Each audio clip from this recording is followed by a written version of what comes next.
myself. Whatever, it's crooked. I guess this is gonna be crooked anyway, so fine. What is going on, guys? Welcome back to the channel. Thank you guys so much for tuning in. As you can see, it's early. It's also Sunday, and it's cold. So I'm literally gonna film this, edit it, and then throw it up. And whatever time it gets thrown up on Sunday is when you guys will be seeing it. So thank you guys for tuning in. How you guys been? All right, so let's just kind of jump into this. What we got going on today? Well, I have 1, 2, 3, 4, 5, 6, 7, 8, 9, 10, 11. You know what? I'm just gonna put a picture up. All right, so I got a lot of boxes, ordered a lot of stuff, so I kind of want to go through it with you guys, kind of do unboxing, if you will. But I've already unboxed some of it, and I've already put some of it on the card because I'm impatient and it's cold, but I wanted to throw a video up and talk to you guys. So let's get to it, I guess. All right, so the first thing that we are going to be talking about here is I have radiator hoses now. Got to put the hose clamps on. There, right there. Oh, also, fuel pressure gauge. Got that hooked up. And we do have a belt. I'm a little skeptical about it, but we do have a belt. On top of that, let's go over here. Let's walk back over here. We have the alternator plug, the 4-pin plug for the alternator. So that way, come on, look at me. You're not looking at me. So on top of having the alternator belt, I also have the 4-pin prong piece here. And what's really cool about this one is it already has the resistor in it, as you can see right there. So for those of you that don't know, when you have a LS and a aftermarket situation where you're not using like the factory computer and stuff, you want to get a resistor in your alternator for the exciter wire, whatever, the wire that tells the alternator to charge, if you will. So you want to have a resistor in that, or else it's mixed reviews. Some people don't have it and they've never burnt out an alternator. Some people have the resistor and they've never had a problem either. So I kind of went on the safe side, especially for I think 15 bucks. 15 bucks, I have a resistor in there, so hopefully that alternator charges at 12 to 13. Probably I'm shooting for like 13. So like 12, 5, 13. Nothing crazy, just enough to charge the system and keep the battery happy and not burn the alternator out. So along with that, I mean, where do we even start? There's so much going on here. So I also have fuel lines, fittings. I have a regulator that is for the Aeromotive A1000 pump. They make so I had this A1000 pump on the blue car so many years ago, and it's a fuel injection pump. I think it's like 90 psi or something ridiculous amount of fuel pressure. Um, that it can do 90 psi, but they Aeromotive was smart enough and said, let's make a regulator for it for the carbureted stuff. So you can buy this regulator and it'll work around. I think the range is like 3 to 15 psi of fuel pressure. So pick that up as well. God, it's getting cold. I'm gonna have to turn the heat on. We're gonna have to start doing stuff so I can turn the heat on. Um, so I did pick that up. Pretty much my goal for this video is to lay out the fuel system, make sure I have enough hose length, and I would really like to plumb the nitrous stuff over here on the intake. I have the nice little bracket there that holds the solenoids.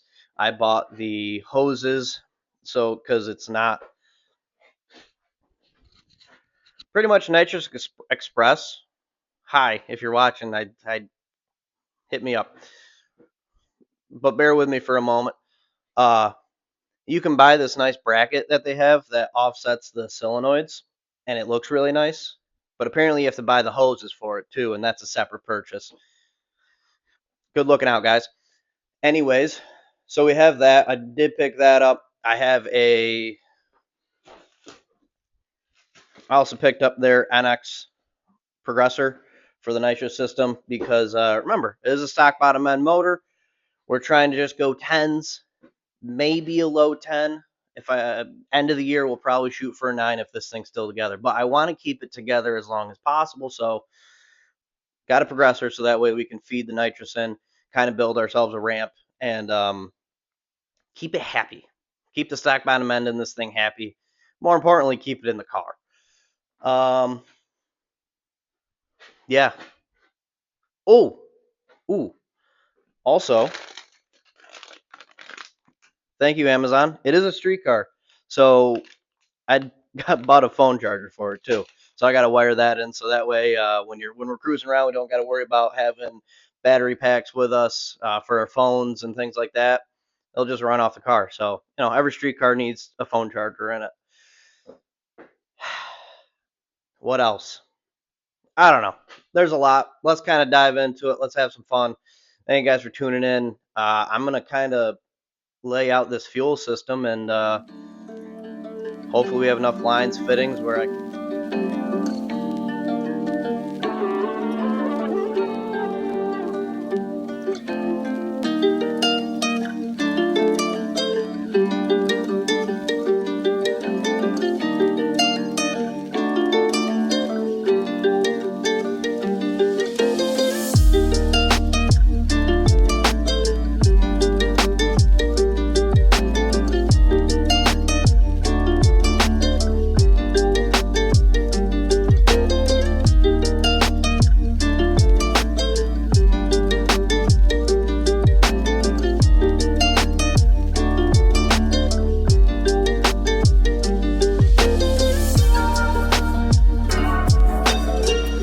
All right, so with it being as cold as it is outside and in here, because I don't really have heat in here other than those salamanders, but I needed to come out here and kind of double check what I have.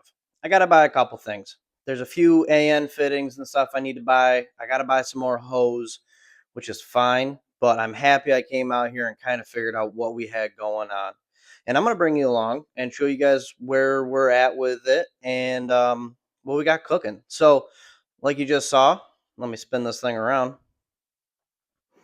We got the intake, carb, all that stuff. We got fittings in there. We got hoses for the nitrous stuff, and that is looking pretty good. So earlier you heard me talk about that regulator. This is what we got.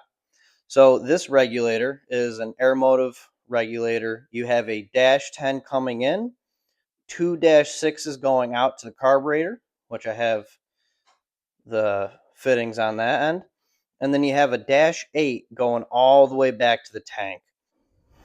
Okay, so for the nitrous fuel side of things, we are going to have a -6 coming out of the regulator, going into this T here. This goes to the fuel solenoid, and then, of course, the other end is going to go into the carburetor. So I'm going to walk to the back, and we are going to start this. Pretty much the breakdown. So we have our -10 coming out. We have a 90 coming out that's going to go down. -10 into the fuel filter. -10 coming out of the fuel pump, which is then going to go, of course, all the way up into this -10 into the regulator, where it's then going to go into the 6 into the carb. And then the return -8 is going to go down. I'm going to do it so they kind of, the -10 and the -8 follow each other underneath the car. Where then it's going to come, pop out, and we're going to, put a return in either the far one or the close one. So at the moment, I don't have long enough -10 line. I'm about 10 feet. In reality, probably going to need to double that. So I'm going to have to buy some more of that. I'm going to have to buy a couple fittings that I'm missing.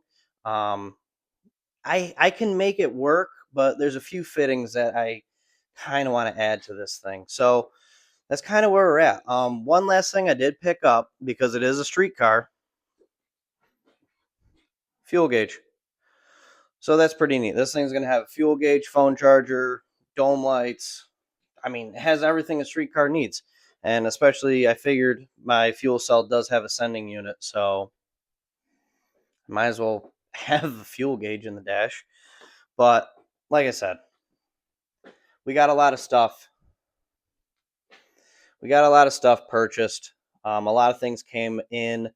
Apparently, I need to order 5 more things. I don't even know if you can see me. So we got to order about 5 more things, and then we're going to be all set here on this thing and ready to plummet, which is, I'm looking forward to it. So yeah, it's cold out here. Only going to get colder. I'm going to wrap this video up. Thank you guys so much for tuning in. Thank you guys for watching me put some stuff together. Thank you guys just for hanging out.